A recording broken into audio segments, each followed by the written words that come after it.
பிஸ்மில்லாஹிர் ரஹ்மானிர் ரஹீம். வல்லதீன யுதவஃபௌன மின்கும் வயதரூன அஸ்வாஜம் வசிய்யத்தன் லி அஸ்வாஜிஹிம் மதாஅன் இலல் ஹவுலி கைர இஹ்ராஜ். இந்த ஆயத்தை பற்றி நேற்று உங்களுக்கு ஒரு சில விளக்கங்கள் சொல்லப்பட்டது. அதிலே கடைசியாக அல்லாமா முஜாஹித் ரஹ்மத்துல்லா அலைஹி அவர்கள் கூறினார்கள், ஒரு பெண் இருக்கிறாளே, தன்னுடைய கணவன் மௌத்தாகி விட்டால் 4 மாசம் 10 நாள் அவள் இதாவுடைய காலத்தை அனுஷ்டிக்க வேண்டும். அந்த 4 மாசம் 10 நாள் இல்லாம கணவனுடைய வீட்டிலே அவள் 7 மாசம் 20 நாள் எக்ஸ்ட்ராவா அவ தங்கணும். அவ தங்குறது அவளுடைய விருப்பம். அவளுடைய விருப்பம். விரும்பினால் அந்த 4 மாசம் 10 நாளைக்கு அப்புறமேல அவ இருக்கலாம். இல்லை விருப்பப்படலை அப்படின்னு சொன்னா தன்னுடைய தாய் வீட்டுக்கு போறதா இருந்தாலும் தன்னுடைய பிள்ளைகளுடைய வீட்டுக்கு போறதா இருந்தாலும் அவள் போகலாம் அப்படின்னு சொல்லி அல்லாமா முஜாஹித் ரஹமத்துல்லா அலைஹி அவர்கள் கூறினார்கள். சொத்துரிமையினுடைய ஆயத்துல பார்த்தீங்க அப்படின்னு சொன்னா, ஒரு பெண்ணு அவ இத்தாவை எங்கே கழிக்கணும் அப்படிங்கிற வாசகம் அதிலே இல்லை. ஸோ அதனால இத்தாவை அவள் எங்க வேண்டுமானாலும் கழிக்கலாம் அப்படின்னு சொல்லிட்டு ஒரு கருத்து ஒன்று முன்வைக்கப்பட்டது. இது மாதிரி சில கருத்துக்கள் எல்லாம் நேற்று நான் சொன்னேன். அதாவது இந்த வல்லதீன யுதவஃபௌன மின்கும் வயதரூன அஸ்வாஜம் வசிய்யத்தல்லி அஸ்வாஜிஹிம் மதான் இலல் ஹவுலி கைர இஹ்ராஜ். இந்த ஆயத்துல பார்த்தீங்க அப்படின்னு சொன்னா, ஒரு வருஷம் பெண்ணு அவ இதா இருக்கணும் அப்படிங்கிறது அவளுக்கு அவசியம் கிடையாது. 4 மாசம் 10 நாள் இருந்தா போருமானது. இந்த ஆயத்துல சொல்லப்பட்ட விஷயம் என்ன அப்படின்னு சொன்னா, கணவன் இருக்கிறானே அவன் வசியத்து செய்யலாம் தன்னுடைய பிள்ளைகளுக்கு. டேய், உங்க அம்மாவை நீங்க சொத்தை பிரிக்கிறேன்னு சொல்லி அனுப்பி விட்டுறாதீங்கடா வேற எங்கேயாவது. இல்லை உங்க கூட கூட்டு போயிடாதீங்க. நான் வாழ்ந்த வீட்டில் என் பொண்டாட்டி ஒரு வருஷமாவது இருக்கட்டும்பா அப்படின்னு சொல்லி அவர் வசியத்து பண்ண சொல்லி அல்லாஹ் தாலா சொல்றான். அந்த மாதிரி அவர் வசியத்து பண்ணாரு அப்படின்னு சொன்னா, இப்போ அந்த மனைவி இருக்கிறாளே, கணவன் மூத்தா போனதற்கு அப்புறமேல 4 மாசம் 10 நாள் அவ அங்க இருக்கணும். அந்த 4 மாசம் 10 நாளைக்கு அப்புறமேல இருக்கிறதும் இல்லாம போறதும் அது அவளுடைய விருப்பம். அவளை கட்டாயப்படுத்த முடியாது. இதத்தான் அல்லாஹ் தாலா இருக்கிறானே வசியத் அப்படிங்கிற அந்த வார்த்தையின் மூலமாக அல்லாஹ் தாலா சொல்லி காட்டுகிறான். எப்படியாக அந்த சொத்துரிமையினுடைய ஆயத்துல யூசிகுமுல்லாஹு ஃபி அவுலாதிக்கும், உங்களுடைய பிள்ளைகளுடைய விஷயத்துல அல்லாஹ் உங்களுக்கு வசியத்து பண்றான். சொத்துரிமை யார் யாருக்கு எவ்வளோ எவ்வளோ பங்கு அப்படின்னு சொல்லி இந்த மாதிரி அல்லாஹ் பேசுறான்ல, அது மாதிரி இதுல அல்லாஹ் தாலா அந்த வசியத்தை அல்லாஹ் தாலா செஞ்சு காட்டுகின்றான். அவ்வளோ. அதே மாதிரி கணவன் மரணித்து விட்டால் மனைவி இருக்கிறாளே, அவ எந்த வீட்டில் கணவன் மௌத்தா போனானோ அதே வீட்டிலே தான் அவள் இதா கழிக்க வேண்டுமா, இல்லை அவ வேற வீட்லேயும் போய் இதாவை கழிக்கலாமா அப்படின்னு சொன்னா அவளுடைய விருப்பம். அவளை கட்டாயப்படுத்த முடியாது அப்படின்னு சொல்லப்படுகிறது. அவ தன்னுடைய கணவனுடைய வீட்டிலேயே இதா இருக்கணும்னாலும் இருக்கலாம்.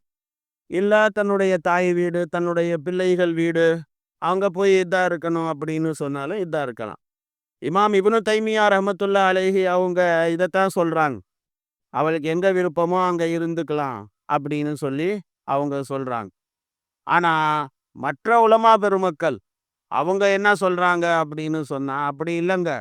அவ 4 மாசம் 10 நாள் வரையிலும் அவள் அவளுடைய கணவனுடைய வீட்டிலே தான் இதா இருந்து ஆக வேண்டும் அப்படின்னு சொல்லிட்டு மற்ற உலமாக்கள் சொல்றாங்க. இதுல ஒரு சின்ன ஒரு உலமாக்களுக்கு மத்தியில கருத்து வேற்றுமைகள் இருக்கின்றது. அதிகமான உலமாக்கள் இப்படிதான் சொல்றாங்க. 4 மாசம் 10 நாள் அவ இதாவை தன்னுடைய கணவன் வீட்டிலே தான் கழிக்க வேண்டும் அப்படின்னு. மொத்தா இமாம் மாலிக் அப்படின்னு சொல்லி ஒரு ஹதீஸ் கிதாப் இருக்கிறது.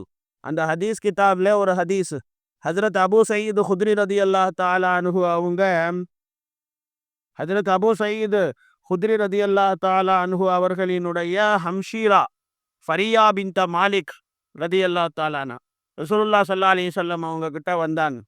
வந்துட்டு சொன்னாங்க, எங்கள்கிட்ட அடிமைகள் இருந்தாங்க, அவங்க எல்லாம் ஓடி போயிட்டானுங்க. எங்க வீட்டை விட்டுட்டு ஓடி போயிட்டானுங்க.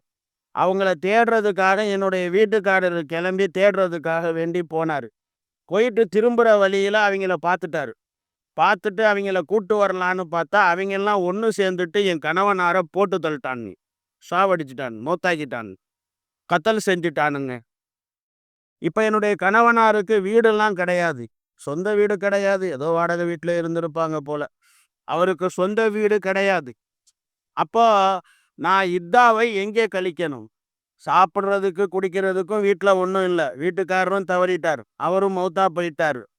நாயகமே தாங்கள் எனக்கு அனுமதி கொடுத்தீர்கள் அப்படின்னு சொன்னா நான் என்னுடைய அம்மா வீட்டில் போய் நான் அங்கே இத்தாவை நான் பூர்த்தி செய்கிறேன் அப்படின்னு சொல்லிட்டு பெருமானா ஸல்லல்லாஹு அலைஹி வஸல்லம் அவங்களிடத்துல அந்த பெண்மணி சொன்னான்.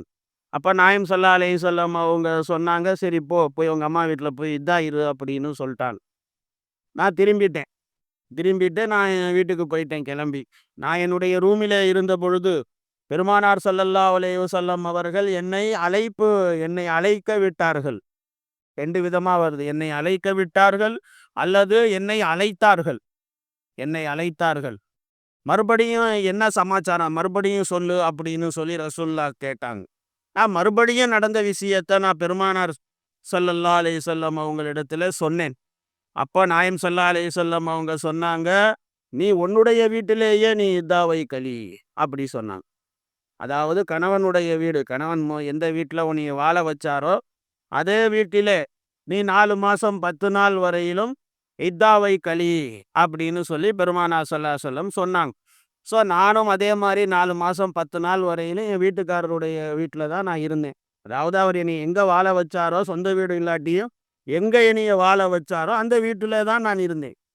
ஹஜ்ரத் உஸ்மான் ரலியல்லாஹு தஆலா அன்ஹு அவர்களினுடைய ஆட்சி காலத்தில் ஹஜ்ரத் உஸ்மான் ரலியல்லாஹு தஆலா அன்ஹு அவர்கள் இது சம்பந்தமான ஒரு வழக்கு அவங்க கிட்ட வந்துச்சு. இதுக்கு என்ன தீர்ப்பு பண்றதுன்னு அவங்களுக்கு தெரியல. அப்போ இவங்கள தான் கூப்பிட்டு விட்டு இந்த மசாயிலை கேட்டாங்க, என்ன செய்யணும் அப்படின்னு சொல்லி. அப்போ நாயம் ஸல்லல்லாஹு அலைஹி வஸல்லம் அந்த நேரத்தில் என்ன சொன்னாங்களோ, எதை செய்ய சொன்னாங்களோ அதை ஹஜ்ரத் உஸ்மான் இடத்துல அந்த பெண்மணி சொன்னாங்க. ஹஜ்ரத் உஸ்மான் ரலியல்லாஹு தஆலா அன்ஹு அவர்கள் அதை அப்படியே ஃபாலோ பண்ணி அவங்க தீர்ப்பு செஞ்சாங்க. இது இப்படி தான், கணவனுடைய வீட்டில் தான் நீ 4 மாதம் 10 நாள் இதான் இருக்கணும். அதுக்கு அப்புறமேல இந்த பயலுக வீட்டை விற்கிறேன், சொத்தை பிரிக்கிறேன் அப்படின்னு சொல்லுவானுங்க. அந்த மாதிரி பண்ணும்போது அதுக்கப்புறம் 4 மாதம் 10 நாளைக்கு அப்புறம் அவங்க என்ன வேணால் பண்ணிட்டு போட்டு சொத்தை பிரித்து அவங்க பங்கு போட்டுக்கிட்டோம். ஆனால் 4 மாதம் 10 நாள் வரைக்கும் நீ இருக்கணும் அப்படி சொல்லி உஸ்மான் ரலியல்லாஹு தஆலா அன்ஹு அவங்க இந்த ஹதீஸின் அடிப்படையில் அவங்க தீர்ப்பு செஞ்சாங்க. இமாம் திர்மிதி ரஹ்மத்துல்லாஹி அலைஹி அவர்கள் இந்த ஹதீஸை கொண்டு வந்துட்டு இதை ஹசனுன் சஹீஹுன் அப்படின்னு சொல்றாங்க. அடுத்த ஒரு விஷயம் அல்லாஹ் தாலா சொல்றான், இது தலாக்கான அதாவது கணவன் வஃபாத்தாகி விட்டால் மனைவி இதா எங்க கழிக்கிறது, அவள் சம்பந்தப்பட்ட விஷயங்கள். அடுத்து அல்லாஹ் தாலா வலில் முத்தல்லகாத்தி மத்தாவும் பில் மாரூஃப், தலாக்கான பெண்மணிகள் அவர்களுக்கு முறைப்படிக்கு செலவீனம் பெறக்கூடிய உரிமை உண்டு அப்படின்னு சொல்லி அல்லாஹ் ஹக்கன் அலல் முத்தகீன், தக்வா உள்ளவர்கள் மீது அது கடமை அப்படின்னு அல்லாஹ் சொல்றான். இப்போ இதில் பார்த்தீங்கன்னா இந்த மசாயில்ல தலாக்கான ஒரு பெண்மணியுடைய செலவீனங்கள் அது கணவன் கொடுக்கணுமா கொடுக்க வேணாமா அப்படின்னு சொல்லி 2 விதமான கருத்துக்கள் இருந்துச்சு ஆரம்பத்தில். கொடுக்கலான்னு ஒரு சில பேர் சொல்லுவாங்க, ஒரு சில பேர் கொடுக்க வேணாம் அப்படி சொல்லி அப்பத்தான் இந்த ஆயத்து இறங்குச்சு. கண்டிப்பா அவளுக்கு நீ அவளுக்கு உண்டான செலவீனங்கள் என்னவோ அந்த செலவீனங்களை கொடுத்துத்தான் ஆக வேண்டும் அப்படின்னு சொல்லி இந்த ஆயத்து இறங்கிடும். ஒரு ஒரு பெண்ணை கல்யாணம் பண்ணி அந்த பெண்ணோட அவன் குடும்பம் நடத்தி அப்புறம் அந்த பெண்ணை கூட ஏதோ ஒரு பிரச்சனையில அவன் தலாக்கு கொடுத்துட்டான் அப்படின்னு சொன்னா தலாக்கான அந்த பெண்மணிக்கு உண்டான செலவீனங்கள் அது இந்த தலாக் கொடுத்தவன் அவன் மீது அது கடமையாக இருக்குது. அதான் கொடுத்து தான் ஆகணும். இது சில உலமாக்கள் சொல்றாங்க. சில உலமாக்கள் என்ன சொல்றாங்க அப்படின்னு சொன்னா, ஒரு பெண்ணை அவன் நிக்கா பண்ணான், அந்த பெண்ணோட அவன் குடும்பம் நடத்தல, அதாவது அவளோட செக்ஸுவல் லைஃப் அவன் வாழலை, மகரும் நிர்ணயிக்கல, அதுக்கு முன்னாலேயே தலாக் ஆயிருச்சு அப்படின்னு சொன்னா அதை பத்தி நம்ம ஏற்கனவே நான் அது சம்பந்தமான மசாயில் உங்களுக்கு முன்னால நான் பேசினேன். அவளுக்கு ஒரு மத்தா தான் கொடுக்க சொல்றான் அல்லாஹ் தாலா, மற்றபடி வேற ஒன்றும் அவளுக்கு கிடையாது. அப்போ இவளுக்கு உண்டான சட்டம் வேற, அவளுக்கு உண்டான சட்டம் வேற அப்படின்னு சொல்லி இந்த மாதிரி உலமா பெருமக்கள் சொல்லுகின்றார்கள்.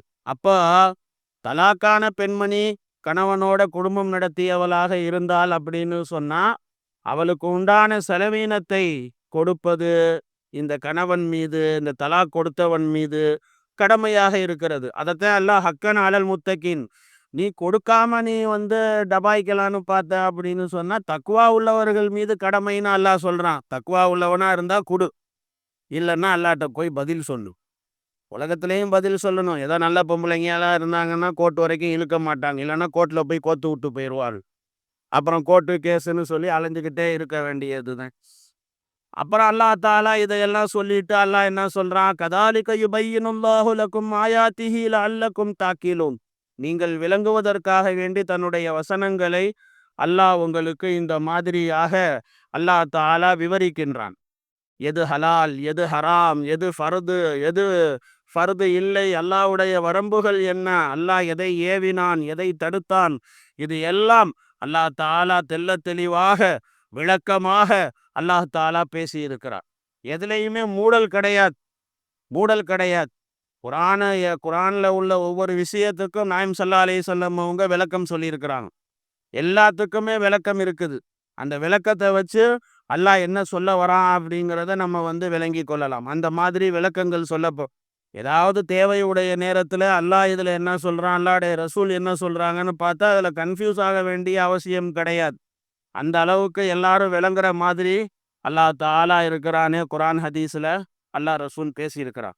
கதாலிக யுபையினுல்லாஹு லக்கும் ஆயாத்திஹி லஅல்லக்கும் தாகிலூன், நீங்கள் விளங்குவதற்காக வேண்டி தன்னுடைய வசனத்தை அல்லாஹ் உங்களுக்கு இந்த மாதிரி விவரிக்கின்றான் அப்படின்னு சொல்லி அல்லாஹ் தாலா பேசி காட்டுகின்றான். அதற்கு அப்புறமேல அல்லாஹ் தாலா அலம் தர இலல்லதீன ஹரஜூ மின் தியாரிஹிம் வஹும் உலூஃபுன் ஹதரல் மௌத் ஃபகால லஹுமுல்லாஹு மூத்து.